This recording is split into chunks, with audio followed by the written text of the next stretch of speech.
മല പോലെ വന്നത് എലി പോലെ പോയി എന്നുള്ളതായിരുന്നു CJP എന്ന കോക്രോച്ച് ജനതാ പാർട്ടിയെക്കുറിച്ചുള്ള ഒരു പൊതു അഭിപ്രായം. കോക്രോച്ച് ജനതാ പാർട്ടി അവരുടെ രണ്ടാം ഘട്ട പ്രതിഷേധത്തിന് തയ്യാറെടുക്കുകയാണ് എന്നാണ് സൂചനകൾ. ഇന്ന് അതുമായി ബന്ധപ്പെട്ട പ്രവർത്തനങ്ങൾ ഇന്ന് തുടങ്ങും.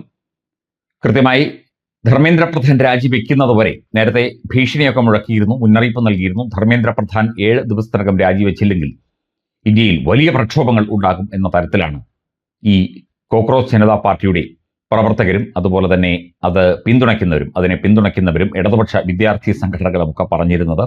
പക്ഷേ അതിനെയൊക്കെ തന്നെ ഇഗ്നോർ ചെയ്തുകൊണ്ട്, അതിനെയൊക്കെ തന്നെ അർഹിക്കുന്ന അവഗണനയോടുകൂടി അവഗണിച്ച് തള്ളിക്കൊണ്ട് ഒരു മനസ്സും കൊടുക്കാതെ, ഒരു മൈൻഡും കൊടുക്കാതെ, ഒരു മറുപടിയും പറയാതെ, ഒരു പ്രതികരണവും നടത്താതെ കേന്ദ്ര സർക്കാർ അതിനെ സത്യം പറഞ്ഞു കഴിഞ്ഞാൽ ഒതുക്കുകയായിരുന്നു ചെയ്തത്.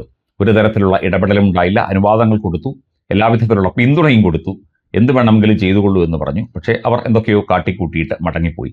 മാത്രമല്ല, ഇവർക്കെതിരെയൊക്കെ തന്നെ ശക്തമായ അന്വേഷണം NIA അടക്കം IB, RO അടക്കമുള്ള ഏജൻസികൾ ഇതിൽ പ്രവർത്തിച്ചവർക്കും പങ്കെടുത്തവർക്കും പിന്തുണ നൽകിയവർക്കും ഒക്കെ അവരൊക്കെ തന്നെ ശക്തമായ നിരീക്ഷണത്തിലാണ് ഇപ്പോഴും. ഏത് രീതിയിൽ വേണമെങ്കിലും രാജ്യവിരുദ്ധ പ്രവർത്തനങ്ങൾ നടത്തുന്നവർക്കെതിരെയുള്ള നിയമപ്രകാരം ഇവരൊക്കെ തന്നെ അകത്താകാനുള്ള എല്ലാവിധ സാധ്യതയുമുണ്ട് എന്ന് നേരത്തെ റിപ്പോർട്ടുകൾ ഉണ്ടായിരുന്നു. ഇപ്പോൾ നീറ്റ് പരീക്ഷാ ക്രമക്കേടിന് എതിരായ കോക്രോച്ച് ജനതാ പാർട്ടിയുടെ രണ്ടാം ഘട്ട പ്രതിഷേധം ഇന്ന് ജന്തർ മന്ദറിൽ നടക്കും. അല്പസമയത്തിനകം പരിപാടി തുടങ്ങും എന്നാണ് അറിയാൻ സാധിക്കുന്നത്. ചിലപ്പോൾ തുടങ്ങിക്കഴിഞ്ഞു കാണും. പ്രതിഷേധത്തിൽ പങ്കെടുക്കാൻ എത്തുന്ന പാറ്റകൾ കയ്യിൽ ഒരു പ്ലേറ്റും സ്പൂണും കരുതണം എന്ന CJP സ്ഥാപകൻ അഭിജിത്ത് ദീപ്കെ ആവശ്യപ്പെട്ടു. കേന്ദ്ര വിദ്യാഭ്യാസ മന്ത്രി ധർമ്മേന്ദ്ര പ്രധാൻ രാജിവെക്കാത്തതിൽ പ്രതിഷേധിച്ചാണ് ഡൽഹിയിലെ രണ്ടാം ഘട്ട പ്രതിഷേധം എന്നാണ് ഇപ്പോൾ ഇവർ അറിയിച്ചിരിക്കുന്നത്. ഇത് ധർമ്മേന്ദ്ര പ്രധാൻ രാജിവെക്കുന്നതുവരെ ഈ പ്രതിഷേധ പ്രകടനങ്ങൾ പല രീതിയിൽ പല ഭാഗത്തായി തുടങ്ങും എന്നാണ് CJP നേതാക്കളൊക്കെ തന്നെ നേരത്തെ പ്രസ്താവനകൾ നടത്തിയത്. പക്ഷേ ഇതിനെയൊക്കെ തന്നെ കൃത്യമായി ഒതുക്കി തീർക്കാനുള്ള എല്ലാവിധ ഊർജവും കേന്ദ്ര സർക്കാരിൻ്റെ കയ്യിലുണ്ട് എന്നുള്ളതാണ്. ഇന്ന് ഉച്ചയ്ക്ക് ജന്തർ മന്ദറിൽ നടക്കുന്ന പ്രതിഷേധത്തിൽ പങ്കെടുക്കുന്ന എല്ലാവരും പ്ലേറ്റും സ്പൂണുമായി വരണമെന്നും ബാക്കി കഥ എല്ലാവരെയും പിന്നീട് അറിയിക്കാമെന്നുമാണ് അഭിജിത്ത് ദീപ്കെ സമൂഹ മാധ്യമങ്ങളിൽ പങ്കുവച്ച വീഡിയോയിൽ പറയുന്നത്. കോവിഡ് മഹാമാരിക്കിടെ മുൻനിര പോരാളികൾക്ക് നന്ദി അറിയിക്കാൻ ജനങ്ങളോട് ബാൽക്കണിയിൽ നിന്ന് പാത്രങ്ങൾ കൊട്ടാൻ പ്രധാനമന്ത്രി നരേന്ദ്രമോദി 2020 മാർച്ചിൽ നടത്തിയ ആഹ്വാനത്തെ പരിഹസിച്ചുകൊണ്ടാണ് ദീപ്കയുടെ പരാമർശം. ആദ്യ സമരം കഴിഞ്ഞ് 2 ആഴ്ചയ്ക്ക് ശേഷമാണ് ജന്തർ മന്ദറിൽ ഇപ്പോൾ രണ്ടാമത്തെ പ്രതിഷേധം CJP സംഘടിപ്പിക്കുന്നത്. ഇതിനായി ഡൽഹി പോലീസിന്റെ അനുമതി ലഭിച്ചതായി CJP ഭാരവാഹികൾ അറിയിച്ചു.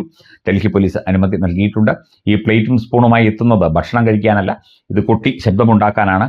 അത്തരത്തിൽ കൊട്ടി ശബ്ദമുണ്ടാക്കിയിട്ട് അവർ മടങ്ങിപ്പോയിക്കൊള്ളും എന്നുള്ള ഒരു രീതിയിലാണ് ഡൽഹി പോലീസ് ഈ വിഷയത്തെ കൈകാര്യം ചെയ്യുന്നത്.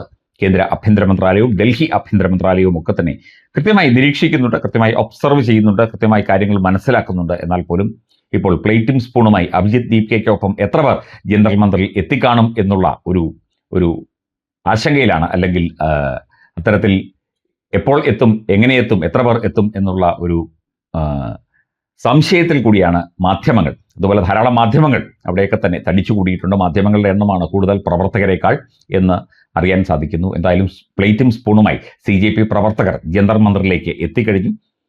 ഉടൻ തന്നെ പരിപാടി തുടങ്ങും. ഒരു വേള ഈ വാർത്ത അപ്ലോഡ് ചെയ്യുമ്പോഴേക്കും പരിപാടി തുടങ്ങിക്കാണുമായിരിക്കും. എന്തായാലും പരിപാടിക്ക് എല്ലാവിധ ആശംസകളും നേരുന്നു. രണ്ടാം ഘട്ട പ്രതിഷേധം ജന്തർ മന്ദറിൽ പാറ്റകളുടെ പാർട്ടി കോക്രോച്ച് ജനതാ പാർട്ടിയുടെ പരിപാടി. ഇനിയും അനുബന്ധ പരിപാടികൾ ധാരാളം ഉണ്ടാകും എന്ന കാര്യവും അഭിജിത്ത് ദീപ്കെ വീഡിയോയിലൂടെ ചൂണ്ടിക്കാട്ടുന്നുണ്ട്.